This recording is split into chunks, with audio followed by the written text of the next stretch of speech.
Welcome to Films and Stuff with your hosts, Pete Mitchell and Ethan Hunt. Hi, everybody. Welcome back to the Films and Stuff podcast. I'm Ethan, joined by the erstwhile Pete. Hey, Pete, what's up? Not much, buddy. How are you? I don't know if really erstwhile captures your essence, but thought it was time for a new intro. So here we are. It's time for first a cinematic review of the summer, can we call it blockbuster twisters? Yeah. Is blockbuster too big of a word? No, it's a pretty, look, results aside, it's basically a blockbuster, right? Released in the middle of summer. It's done pretty well domestically. It's got one movie starring Glenn Powell. At least one certified movie starring Glenn Powell and a couple of up-and-coming ones. So that's right. So I saw Twisters, and first, this is, I guess, a continuation of the Twister that was, man, who is this? Was it Helen Hunt like 25 years ago? Yeah, and Bill Paxton. No. Wow. Bill Pullman? No, Bill Paxton, yeah. Where we were really introduced, probably against all odds. It was probably like the first weather movie, that we were introduced to, where these two people were basically storm chasers, right? And then there's been a few, not spin-offs, but like copycats about something kind of like similar. But now this summer, Twisters is, again, not a sequel, but it's basically kind of like the franchise rebooting. Is that a fair way to say it? This theoretically comes in as a pure sequel. I've read that they wanted to bring Helen Hunt in for like a cameo. A cameo. Yeah. But I guess they didn't, or maybe they didn't have the budget or the time. I don't know. But yeah. Can we go into one of the things that I think we do as well as anyone in this world? Why didn't they have Helen Hunt be like the mom who died in a tornado? And that gave rise to the daughter who's so obsessed with tornadoes. Or even Glenn Powell's character, right? That's so obsessed with tornadoes. Why didn't they do that? Well, that's a way to do it. Yeah. You don't seem as enthusiastic as I am about that. Only because that's a way to do it. I like the way they did this. I'll tell you why I like the way they did this is because with the way Glenn Powell is and his persona, it fits that he seems like that kind of guy. So there's two characters, right? There's the Glenn Powell character, Tyler, and then Daisy Edgar Jones, who's Kate. Yeah. Do you like their characters? I don't have a problem with those characters. Yeah. I mean, I like the Glenn Powell character. I think the Daisy's character, Kate, is a little bit too uptight, studious, grappling with her demons. I think the Glenn Powell character is a little bit more loosey-goosey. Yeah, I mean, can I say like real and relatable, It seemed so stereotypical though, right? Like she's the A-type, studious, and he's the rebel without a cause. I'm doing this for the heck of it. Who turns out to have a heart of gold. It felt like a Hallmark movie kind of thing, right? It did. It definitely did feel like a Hallmark Christmas movie made in the plains of Oklahoma. Right? She goes home for the summer and she's like, oh, I've got this serious job. And she meets this reckless guy. And then you find out this reckless guy is actually a really nice guy. He isn't really reckless at all. He's doing this for a good reason. It feels exactly like a Hallmark movie. I mean, I know Glenn Powell is hot right now, right? I mean, he was hot after Maverick. And then he had the other movie, Anyone But You, right? Yeah. So, I mean, he's got a lot of good Hollywood cred going on right now. But I thought this was a good role for him where he did something a little bit different, but still kind of keeping his trademark swagger and smile and. Absolutely. Right? That's what I meant by that comment, which is it fits that he plays the rough and tumble, seems like he's the reckless type, or seems like he doesn't have a care in the world, but really he does. And he's got he really is doing this for the betterment of his men and his brothers and sisters and that kind of thing. That's why I thought the Daisy character was a little bit, the pull up her ass. Yes, she was type A and she was grappling with all her demons and her guilt and blah, blah, blah. But that's why I thought like it would have been great if you could have tied this to like Helen Hunt dying. She never got to know her mom or something. And, she's always had this fascination with tornadoes, because of her mom or her dad or something like that. But in any case, this is where we are with the movie. Did you like this for a summer blockbuster? I thought that for a summer blockbuster, it had the vibes and the feeling of like, those old school disaster movies. Yeah. They seem to be.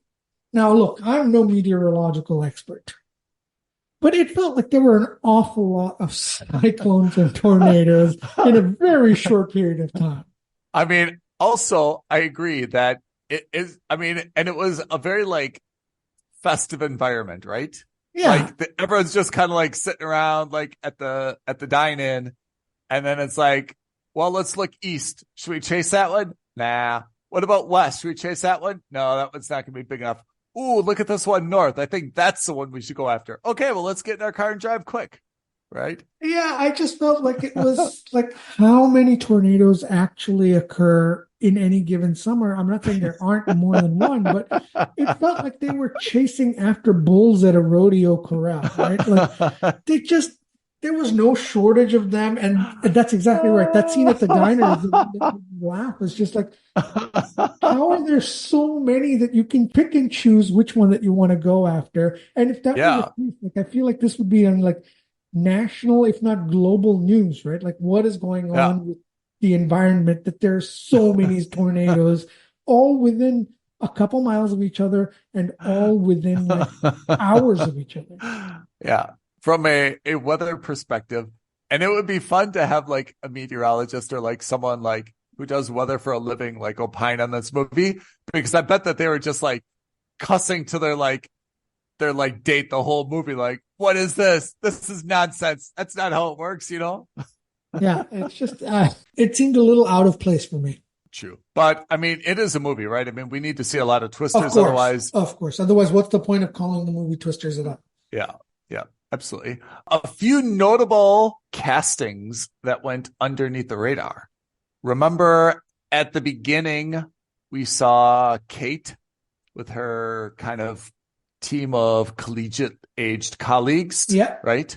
One of them was named Addie, Sally Draper from Mad Men. You're kidding. Okay. Yep. We also saw Sasha Lane, Lily. She was in the other show recently with Tom Holland on Apple TV Plus. We saw Maura Tierney as Kate's mom and Anthony Ramos, Javi, who we saw in the much maligned Transformers, Dinobot era, whatever that was, right? Whatever it was. Yeah. Extinction? No, I can't remember. Yeah, it was something like awful. that. Let's try to purge it from our memories. It had already been purged until I had to see him show up in this movie. So that's Twisters.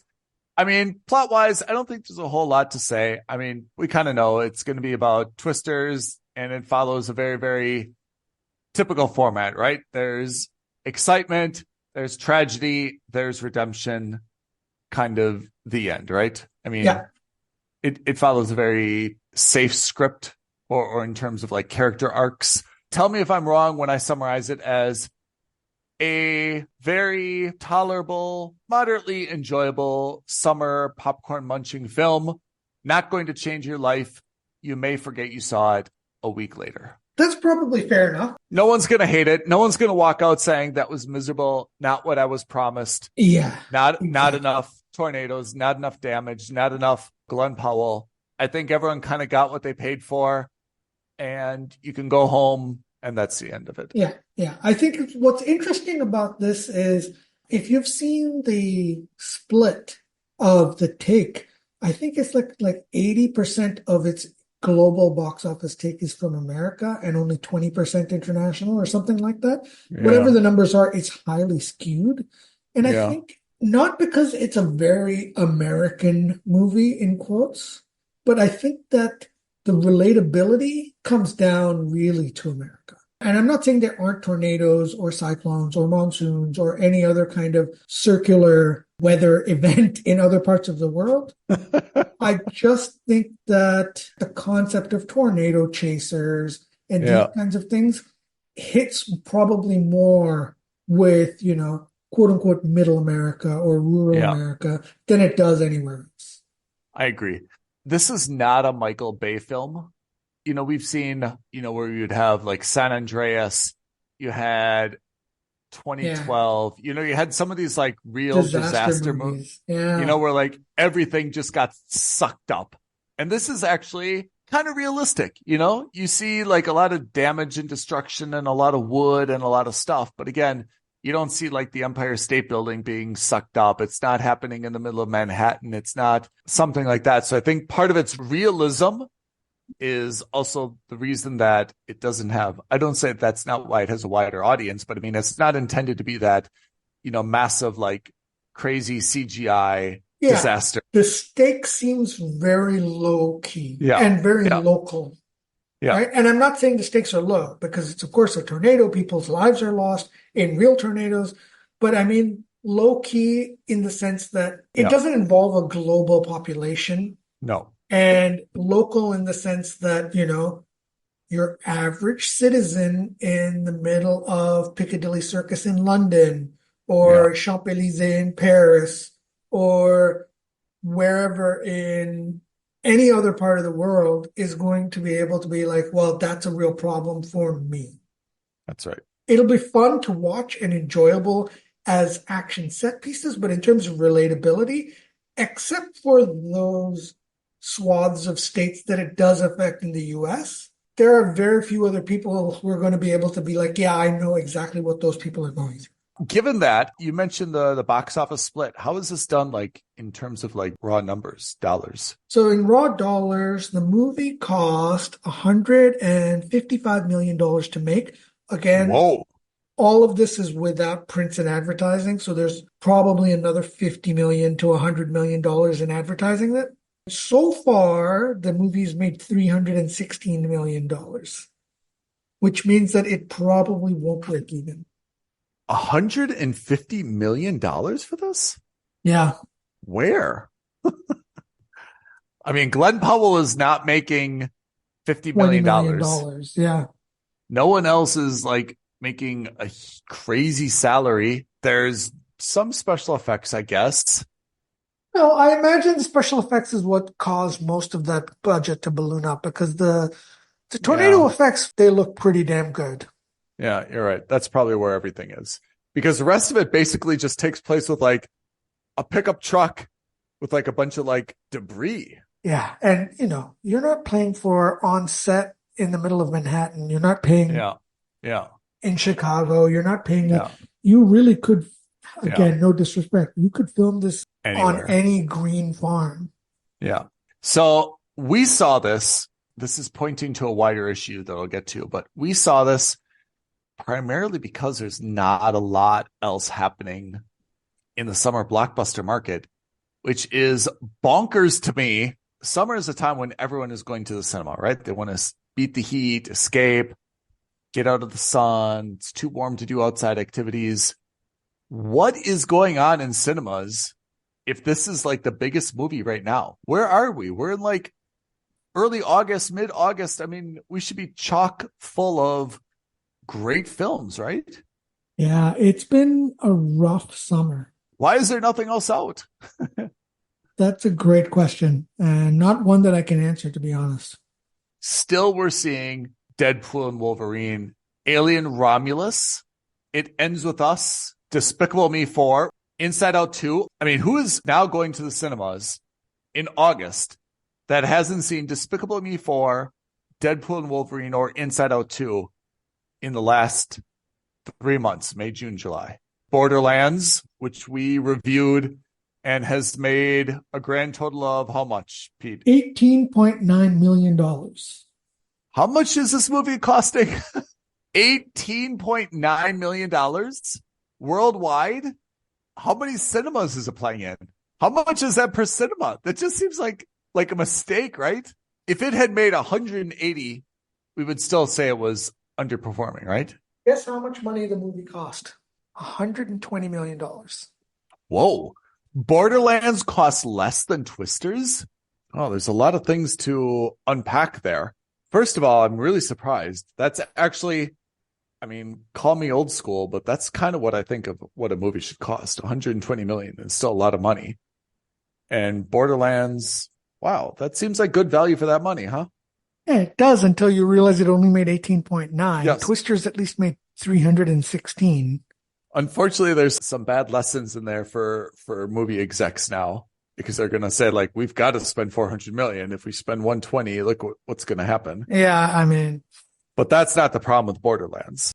You can argue who has been cast, but it hasn't been, they haven't spent enough on the cast, or the names of the cast are not big enough, you know? For me, Borderlands shouldn't have cost more than 100. I think they could have saved another 20 million by not casting these famous people. And I think that it would have still bombed given the script, but it wouldn't have been not as bad. I still can't get over the fact that Borderlands, there's two things there just, I will not be able to get over them all day today. I know it. That Borderlands has only made $18 million. The other thing is, I'm really surprised that Twisters then cost so much more to make. And that's the list. That's the list of what else is playing right now. Like the rest of the stuff I haven't even heard of. I haven't heard of Imaginary, which I don't know, I guess seems like a horror. Hero Kid, Long Legs, all these like crazy scary things, you know, like there's nothing out. Isn't that a terrible roster of things to go to the cinema and see? Those are my options. It's been a pretty weak summer this year. Is this still writer's strike? No, this is no longer writer's strike issues. I think this is the spate that it was. Having said that, profitability wise, it's been a pretty good summer, right? Inside Out 2 made a 1.6 billion. Deadpool and Wolverine is at 1.1 billion. Despicable Me 4 is at 800 million. Bad Boys made 400 million. My God. Kingdom of the Planet Apes made 400 million. Twisters at 316. But summer blockbusters this summer just feel very, very flat. And I think the biggest disappointment for me is that the Garfield movie has dramatically outperformed Borderlands. Dramatically. Garfield is $254 million. And Borderlands is like 19 million? Like, how is that even possible? That's bonkers to me. Look, let's put things in perspective, all right? We've both had some duds on our list. You had Borderlands on your list, and you had Fly Me to the Moon on your list. Oh, where's Fly Me to the Moon? You had that at number 9. Is that my fault? I'm going to say that's not my fault. Look, I mean, I haven't seen the movie yet. I'm seeing it this weekend. But it felt like a romantic comedy, and those things don't typically do incredibly well in summer movies. Those are big names, though, you know? Yeah, that's true. That's absolutely true. Like Scarlett Johansson, Channing Tatum, compare that to like the Bike Riders. Did I have the Bike Riders in my top 10 list? You had it as your first wild card. I mean, the Bike Riders also, which has done terrible, right? It's only made 35 million. It's Tom Hardy, Austin Butler, Jodie Comer. I mean, you know, about like a motorcycle gang. Like that seems like when you just hear about it, that seems like a movie that could be, that could be a great summer movie, right? Yeah, it turned out not to be that at all. But I mean, when you're guessing these things at the beginning of the summer, like I'll take my lumps. That's, you know, that's on me. But I think that my choice of that as a wild card was justified. I mean, that's a good cast. Ideally, I mean, that genre seems kind of interesting. Like that could have been something, right? Yeah. No. Borderlands is disappointing because, again, that video game has been so successful. Yeah, it's a huge franchise. That's what I was banking on, is what other like video game franchises have we seen? And I thought like, okay, fine. It's going to be a little bit weird, but like this is going to be something that everyone knows and so many people are going to go to. And here we are sitting at 19 million. That's like horrible. Yeah, just terrible. Just terrible. But on the plus side, I mean, mostly our top 3 was accurate. We knew that Inside Out 2, Despicable Me 4, Deadpool and Wolverine, were all going to be very good. And I think now the takeaway is there will definitely be an Inside Out 3. There will definitely be a Despicable Me 5, and Deadpool and Wolverine. While there may not be another Deadpool and Wolverine, definitely we're going to see these characters in every MCU movie for now until you and I are done doing this podcast, right? I mean, I don't know how they don't put these in there. They made $1 billion. It's not a joke. Yeah. Ryan Reynolds now is he the most powerful person in Hollywood right now? No, I don't think so, but who's the guy who comes in and says, hey, I'll do it, but I want not even like just about money, but just about like, I want this and I want this and I want this. I think there's still a couple people who could do that, right? I feel like Brad Pitt could still do that. I think George Clooney could still do that. Cruise could definitely do that. I think Cruise and Ryan Reynolds. I think Brad Pitt does not walk into anyone's office and be like, hey, all right, I'll be the lead for this action franchise, but I need this and this and this. They're like, dude, come on. Like, you are Brad Pitt. It's a big name, but like, don't kid yourself. Where's Brad Pitt's last $1 billion movie, right? Yeah, but that's because it's also a superhero movie. It's totally a fundamentally different thing. We're definitely going to have another Bad Boys. Oh, I hope not, because they're really, I mean, they're both looking their age now. Yeah. We're definitely going to have another Kung Fu Panda 5. But there's I mean, come on, man. Bad Boys made $400 million. There will definitely be another Bad Boys. There's probably going to be another Kingdom of the Planet of the Apes, even though I haven't seen this and I'm so exhausted by the story. I enjoyed it. I actually enjoyed this film. So there will definitely be another one of those. The Garfield movie? There will be a second Garfield. Dude, it made $250 million. Garfield is not one of the main characters you ever think about in life, right? Like, you and I know Garfield from like childhood comic strips, right? Yeah. Garfield has not really been like in conversations until they had this movie. I mean, they had the TV show when we were Chris Pratt, teenagers. Samuel L. Jackson. They had the movie with Bill. Hold on. Can I just, I'm going to quote that. They had the cartoon when we were teenagers. All right. I think there's gonna be a second Garfield. What about another Quiet Place? Are we done with this? I think we're done with this. I don't know, but I think so. It's just how many more of these can we take? You can't take Quiet Place Day 2. Another Fall Guy? I wish, but I'm doubtful. I enjoyed it. I really did enjoy it. Another Mad Max? I don't think so. That was such a flop. Really? I kind of like Furiosa, though. Yeah, me too. I mean, I didn't mind the movie at all, but it's too expensive. Yeah. You're right. George Miller, like, he doesn't do anything on a budget. No. He's like, this is what I want to do, and we're doing it. Yeah. So I agree. I think we've seen the last of Mad Max for a while. When you look at everything at the top, we're just going to see those another 2 summers from now. Inside Out 3, Despicable Me 5, Bad Boys, Ride or Die 2, Kingdom of the Planet of the Apes 2. I think that's what we're going to see in 2026. Okay. Pete, anything else to cover on this ramble? No, that's it. All right. We will be back next week. All new episode. There's some good stuff coming out on streaming that we will probably have watched and reviewed by then. We can also talk a little bit more about Star Wars. Having watched the Clone Wars, myself, the animated series, I will have some thoughts. Good. Yeah. Yeah. It's a slog, but I mean, it's a slog only because you don't watch those for the action. I watch it for the story. Yeah, exactly. And to be honest, it's good because they're short. So, I mean, they're 20, 22-minute episodes, which is good. But of the 22 minutes, there's really only like 2 minutes of value. And then it's just kind of watching the same old droids shooting and some lightsaber play and so forth, right? Okay, we'll be back next week. Okay, tweet at us at Evandes Podcast. DM us on Instagram at Films and Stuff Podcast. But as always, the best thing you can do is like this video, leave a comment below, subscribe to our channel, and hit that notification bell.